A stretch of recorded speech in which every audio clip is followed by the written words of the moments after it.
नमस्कार दोस्तों, स्वागत है आपका लाइफ लेसन लाइब्रेरी में, जहां हम आपके लिए लाते हैं दुनिया की बेहतरीन किताबों के अनमोल सबक, आसान और रोचक अंदाज में। दोस्तों, हम सभी अपने जीवन में बड़े बड़े सपने देखते हैं, चाहे करियर हो, पढ़ाई, बिजनेस या फिर पर्सनल ग्रोथ। लेकिन इन सपनों को पूरा करने में सबसे बड़ी चुनौती होती है सेल्फ डिसिप्लिन, यानी आत्म अनुशासन।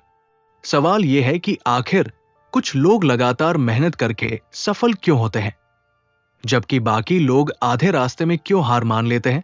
इसी रहस्य को खोलती है पीटर हॉलिंस की शानदार किताब the science of self discipline.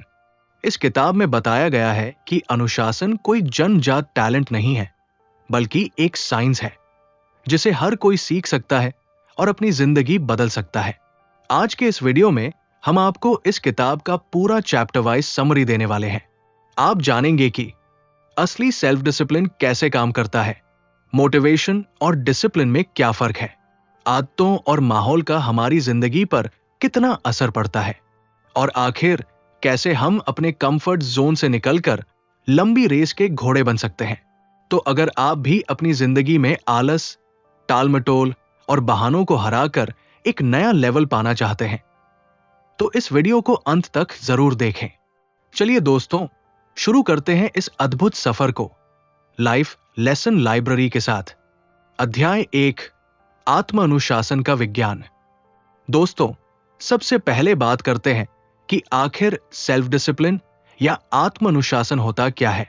ज्यादातर लोग इसे गलत समझते हैं। लोग मानते हैं कि अनुशासन का मतलब है अपनी भावनाओं को दबाना, खुद को जबरदस्ती कंट्रोल करना और हर समय सख्ती से नियमों का पालन करना। लेकिन सच यह है कि आत्म अनुशासन का मतलब खुद को रोकना नहीं, बल्कि खुद को सही दिशा में ले जाना।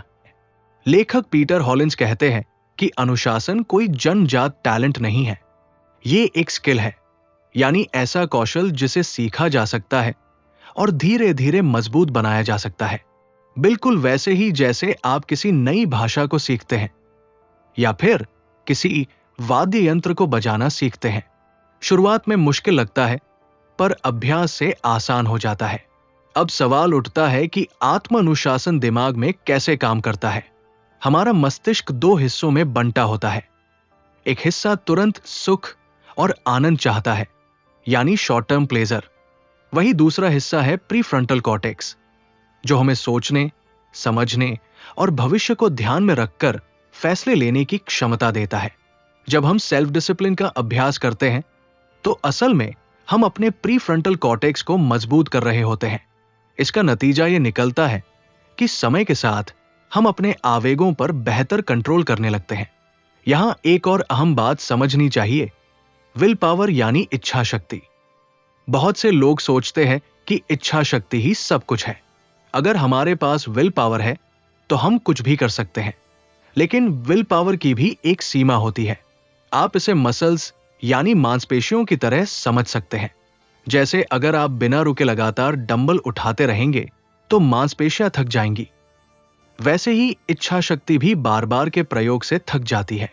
इसे मनोविज्ञान में ईगो डिप्लीशन कहा जाता है। तो क्या हमें निराश हो जाना चाहिए? बिल्कुल नहीं।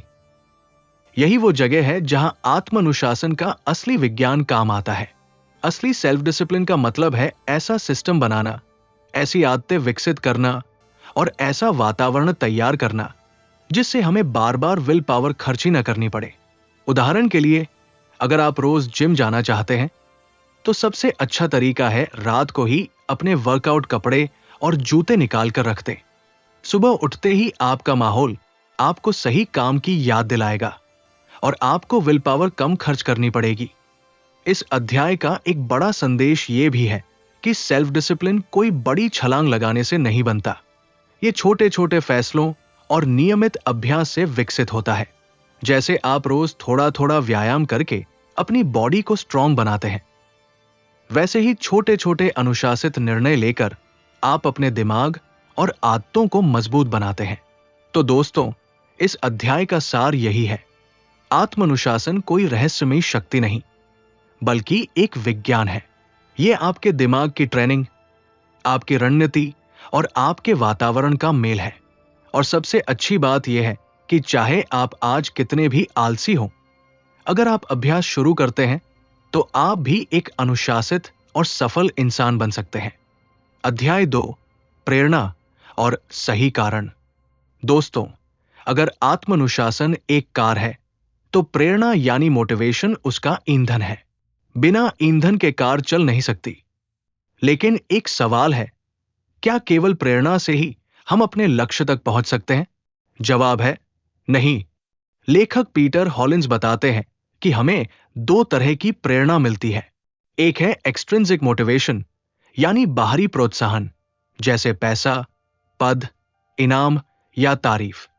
दूसरी है इंट्रिंसिक मोटिवेशन यानी भीतर से आने वाली प्रेरणा, जैसे सीखने की खुशी, अपनी क्षमता साबित करने का संतोष या किसी बड़े मकसद को पूरा करने का जुनून। समस्या यह है कि बाहरी प्रेरणा अक्सर बहुत जल्दी खत्म हो जाती है। मान लीजिए आपने तय किया कि आप वजन घटाएंगे ताकि लोग आपकी तारीफ करें। शुरुआत में शायद आप खूब जोश से जिम जाएंगे, लेकिन जैसे ही तारीफ मिलनी कम हो जाएगी, आपका मोटिवेशन भी ढीला पड़ जाएगा। इसके उलट, अगर आपका मकसद यह है कि मैं फिट और हेल्दी रहूं ताकि जिंदगी लंबी और खुशहाल जी सकूं, तो यह कारण आपके अंदर से आता है और लंबे समय तक आपको मजबूत बना रखेगा। इसीलिए हॉलिंस कहते हैं कि सेल्फ डिसिप्लिन की जड़ें हमेशा सही कारण से जुड़ी होनी चाहिए। अगर आपका वह मजबूत है तो आपका हाव अपने आप निकल आएगा। लेकिन यहां एक और समस्या आती है, जिसे लेखक फॉल्स होप सिंड्रोम कहते हैं। यह तब होता है जब हम बहुत बड़े बड़े लक्ष्य बना लेते हैं और सोचते हैं कि कल से ही सब बदल जाएगा। जैसे कोई कहे, कल से मैं रोज 2 घंटे पढ़ूंगा, 1 घंटा जिम करूंगा और मोबाइल बिल्कुल नहीं चलाऊंगा।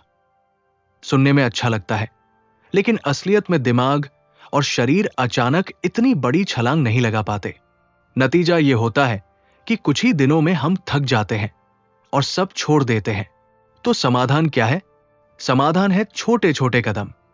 अनुशासन का विज्ञान कहता है कि यदि आप बदलाव को टिकाऊ बनाना चाहते हैं तो आपको छोटे और स्पष्ट लक्ष्यों से शुरुआत करनी होगी। जैसे अगर आपको किताब पढ़ने की आदत डालनी है तो एकदम से रोज 1 घंटा पढ़ने का लक्ष्य मत बनाइए। शुरुआत कीजिए सिर्फ 10 मिनट से। धीरे धीरे समय बढ़ाइए। यही छोटे कदम मिलकर एक दिन बड़ी उपलब्धि में बदलते हैं। इस अध्याय का एक और महत्वपूर्ण बिंदु है क्लैरिटी यानी स्पष्टता। जब हमें साफ साफ पता होता है कि हम कुछ क्यों करना चाहते हैं, तो हमारे लिए अनुशासन बनाए रखना आसान हो जाता है। सोचिए, अगर कोई छात्र सिर्फ परीक्षा पास करने के लिए पढ़ रहा है तो शायद वो ज्यादा दिनों तक अनुशासित नहीं रह पाएगा। लेकिन वही छात्र अगर समझ ले कि पढ़ाई उसे आत्मनिर्भर बनाएगी, अच्छे अवसर दिलाएगी और जीवन भर काम आएगी, तो उसकी प्रेरणा गहरी और टिकाऊ होगी। दोस्तों, इस अध्याय से हमें यह सीख मिलती है कि सेल्फ डिसिप्लिन की असली ताकत प्रेरणा से नहीं, बल्कि सही कारण से आती है। जब आपका कारण मजबूत होता है तो आलस, बहाने और टालमटोल आपके रास्ते की दीवार नहीं बन पाते। तो अगली बार जब भी आप किसी लक्ष्य की ओर बढ़े, खुद से यह सवाल जरूर पूछिए, मैं ये क्यों करना चाहता हूं? अगर आपके पास इसका गहरा और व्यक्तिगत जवाब है तो आपका आत्मानुशासन अपने आप मजबूत हो जाएगा। अध्याय 3, मनस्थिति और वातावरण। दोस्तों, आत्मानुशासन की यात्रा में केवल इच्छा शक्ति और प्रेरणा ही काफी नहीं होती। हमारी सोच और हमारा वातावरण भी इसमें उतनी ही बड़ी भूमिका निभाते हैं। पीटर हॉलिंस कहते हैं कि अगर दिमाग और माहौल सही दिशा में काम करें तो अनुशासन अपनाना आसान हो जाता है। लेकिन अगर ये दोनों ही उल्टा काम करें तो सबसे मजबूत इंसान भी रास्ते से भटक सकता है। सबसे पहले बात करते हैं माइंडसेट की, यानी मानसिकता की। हमारी मानसिकता 2 तरह की हो सकती है, फिक्स्ड माइंडसेट और ग्रोथ माइंडसेट। फिक्स्ड माइंडसेट वाले लोग मानते हैं कि उनकी क्षमताएं सीमित है और बदल नहीं सकती। जैसे अगर किसी को लगे कि मैं तो हमेशा आलसी ही रहूंगा या मैं मेहनती लोगों जैसा नहीं बन सकता, तो वो कभी प्रगति नहीं कर पाएगा। इसके उलट ग्रोथ माइंडसेट वाले लोग मानते हैं कि मेहनत और अभ्यास से सब कुछ संभव है। वे चुनौतियों को खतरा नहीं बल्कि अवसर मानते हैं। विफलता उन्हें रोकती नहीं बल्कि सिखाती है, और यही सोच उन्हें बार बार प्रयास करने और अनुशासन बनाए रखने की ताकत देती है। लेकिन केवल सही सोच काफी नहीं है। हमारा वातावरण यानी एनवायरनमेंट भी हमें अनुशासित या अनुशासित बनाने में बड़ी भूमिका निभाता है। मान लीजिए आप तय करते हैं कि आपको पढ़ाई करनी है, लेकिन आपका कमरा मोबाइल नोटिफिकेशन, टीवी और शोरगुल से भरा हुआ है। ऐसे माहौल में सेल्फ डिसिप्लिन टिकना बहुत मुश्किल है।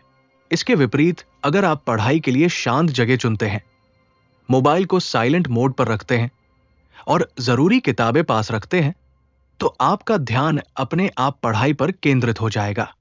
इसका मतलब यह हुआ कि हमें अपना वातावरण इस तरह डिजाइन करना चाहिए कि वो हमारे लक्ष्य का समर्थन करे, न कि उसमें रुकावट डाले। छोटे छोटे बदलाव बड़ा असर डाल सकते हैं। जैसे अगर आप हेल्दी खाना चाहते हैं तो घर में जंक फूड ही मत रखिए। अगर आप रोज एक्सरसाइज करना चाहते हैं तो जिम के कपड़े और जूते वही रखें जहां आपकी नजर सबसे पहले पड़े। इस तरह वातावरण आपके लिए याद दिलाने वाला साथी बन जाता है।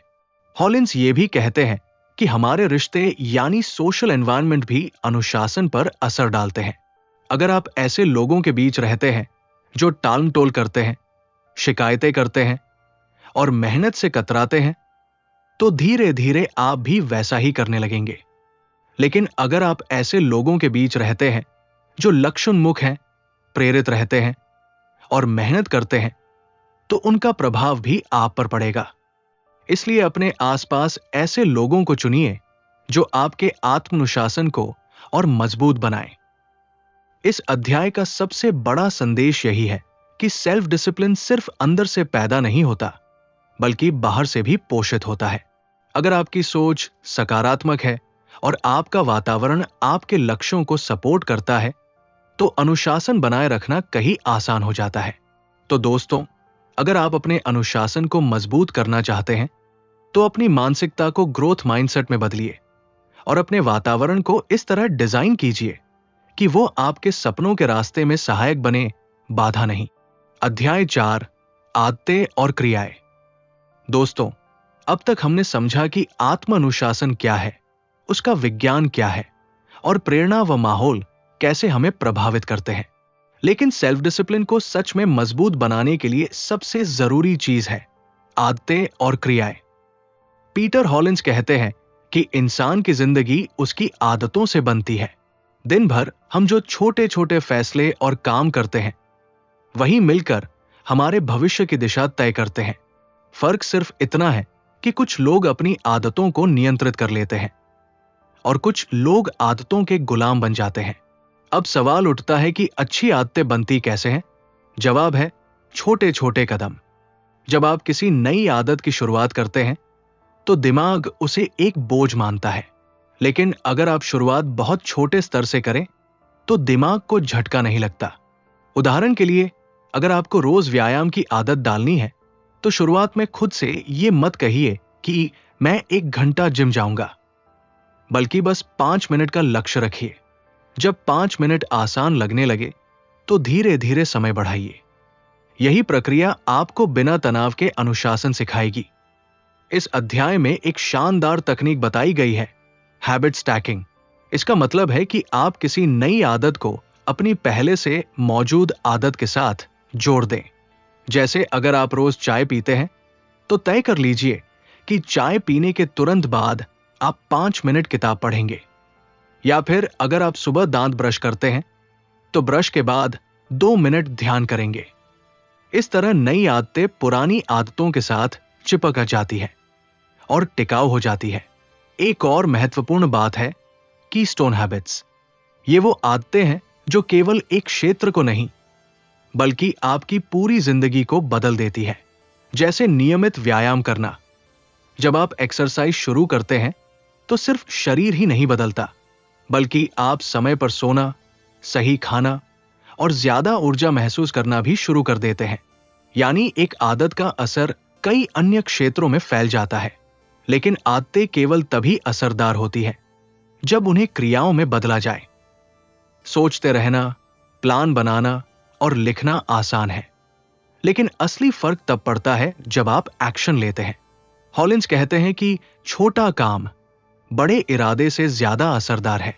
मान लीजिए आपने तय किया है कि आपको लिखने की आदत डालनी है।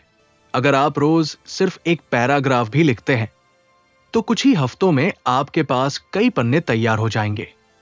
लेकिन अगर आप बैठकर सिर्फ ये सोचते रहेंगे कि मैं एक दिन पूरी किताब लिखूंगा, तो वो दिन कभी नहीं आएगा।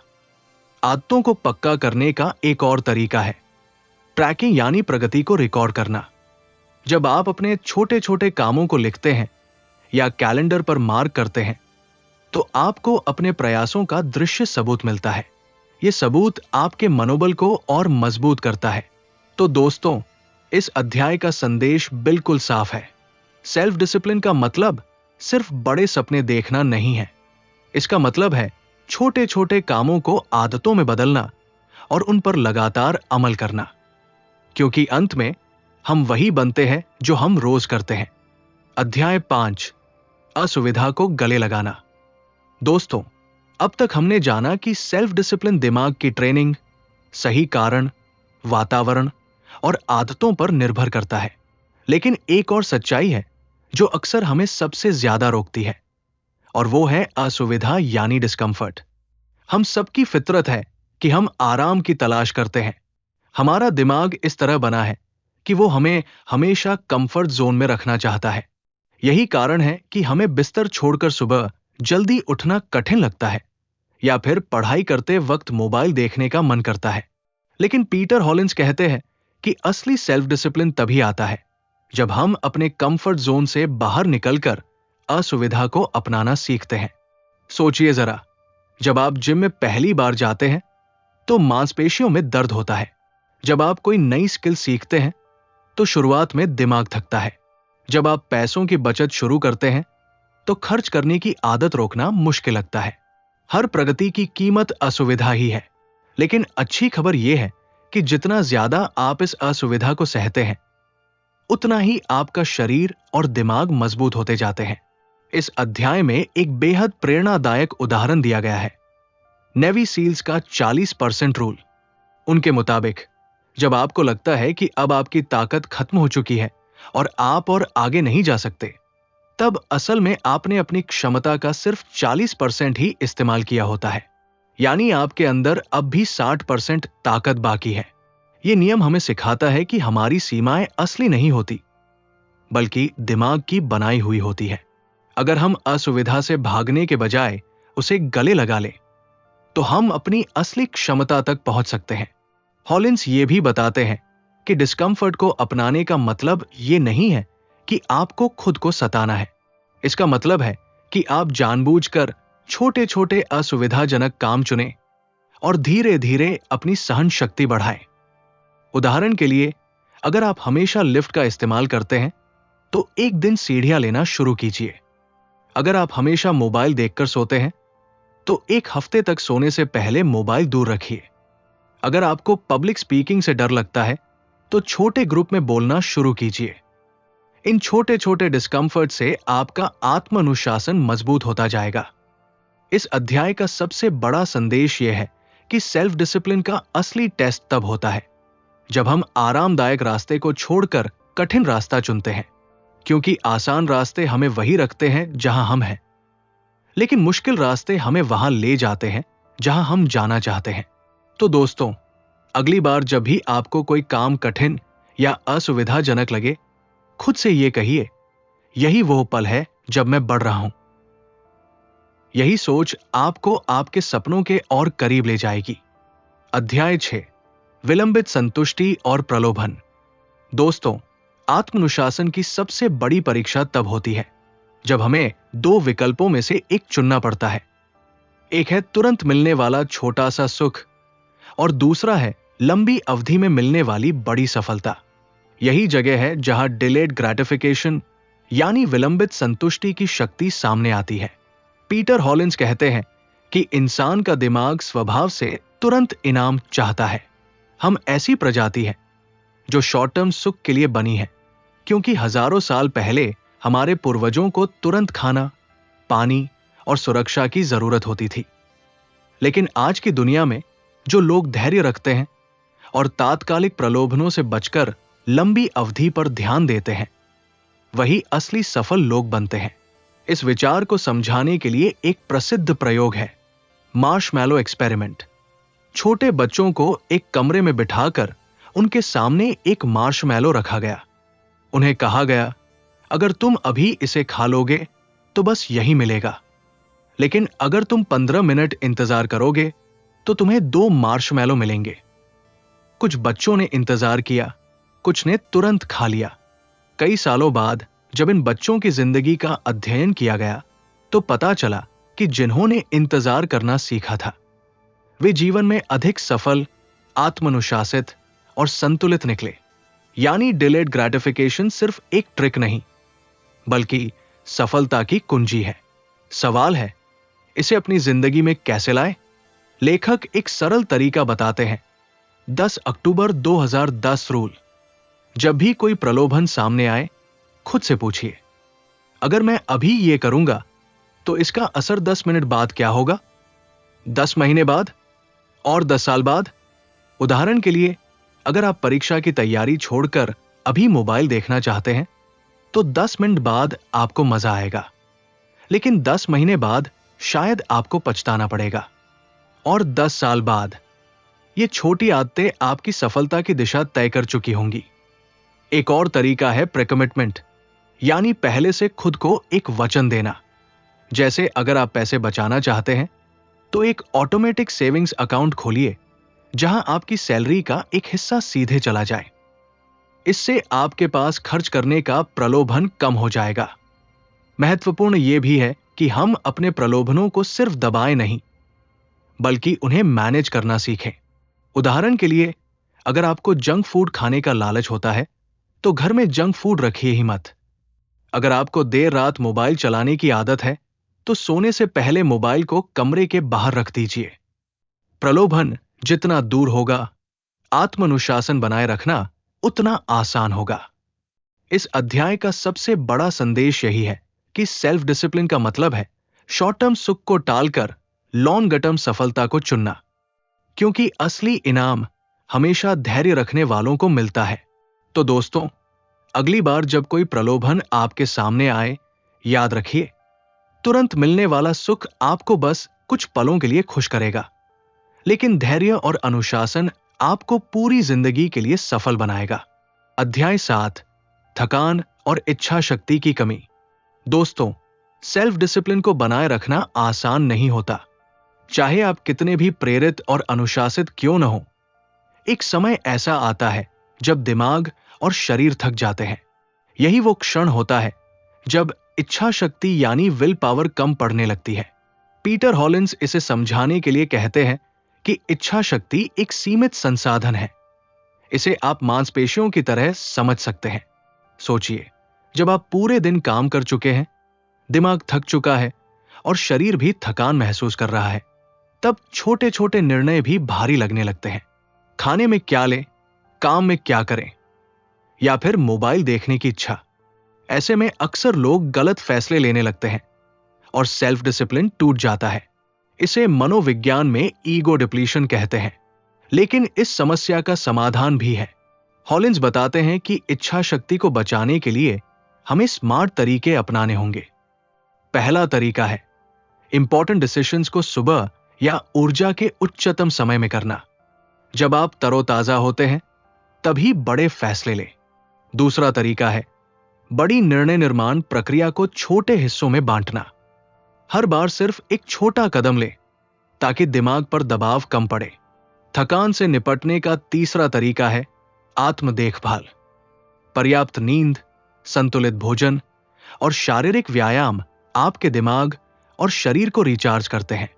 हॉलिंस कहते हैं कि सेल्फ डिसिप्लिन सिर्फ मानसिक लड़ाई नहीं है, बल्कि यह शारीरिक और मानसिक ऊर्जा का सही प्रबंधन भी है। इसके अलावा ब्रेक लेना और माइंडफुलनेस की तकनीकें भी मददगार हैं।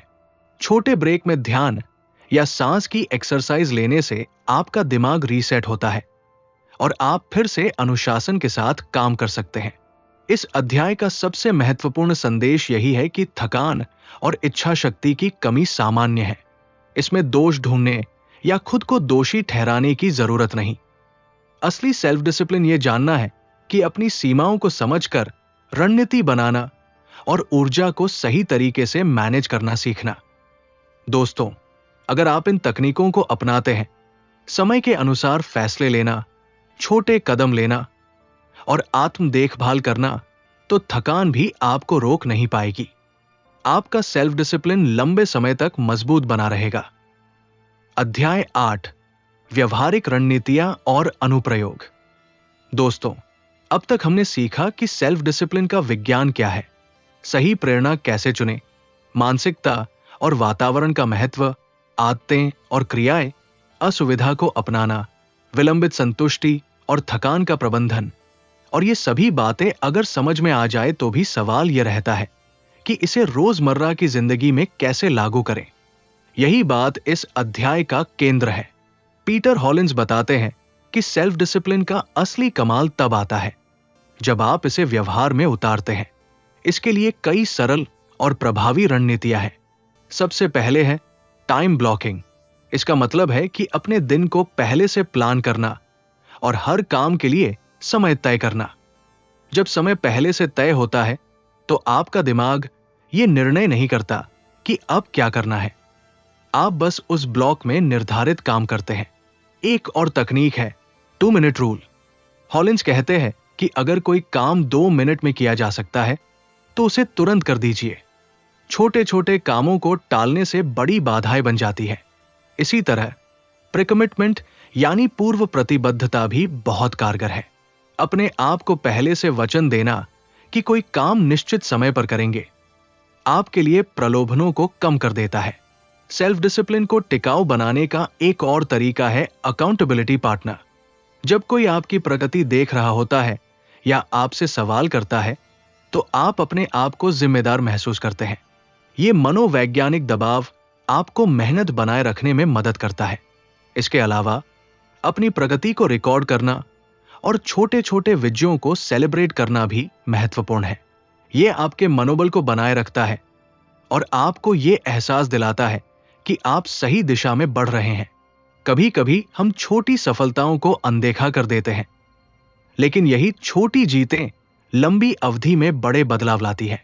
हॉलिंस बताते हैं कि सेल्फ डिसिप्लिन केवल सख्ती नहीं है, यह रणनीति और योजना का खेल है। अगर आप अपनी आदतों, माहौल, ऊर्जा और प्रलोभनों को सही तरीके से मैनेज करेंगे तो अनुशासन अपने आप टिकाऊ हो जाएगा।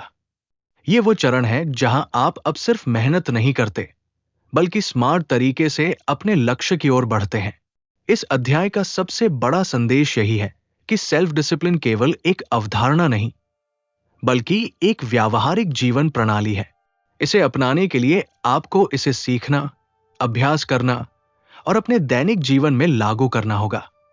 जब आप ये कर लेते हैं तो आपके लक्ष्य अब दूर दराज नहीं रहते, वे आपके हाथ में आते हैं। तो दोस्तों, इस पूरे सफर का सार यही है, आत्मानुशासन कोई जादू नहीं है, नहीं, ये किसी जन्मजात प्रतिभा का परिणाम। यह आपकी सोच, आपकी आदतें, आपके वातावरण और आपकी रणनीतियों का परिणाम है। और सबसे अच्छी बात यह है कि इसे हर कोई सीख सकता है और अपनी जिंदगी बदल सकता है। तो दोस्तों, यह था the science of self discipline का पूरा सार, आत्मानुशासन का विज्ञान, सही प्रेरणा, मानसिकता, आदतें, असुविधा को अपनाना, विलंबित संतुष्टि, थकान का प्रबंधन और व्यवहारिक रणनीतियां। अगर आप इन सिद्धांतों को अपनी जिंदगी में लागू करेंगे तो आलस, टाल-मटोल और प्रलोभनों के बावजूद आप लगातार अपने लक्ष्य की तरफ बढ़ते रहेंगे।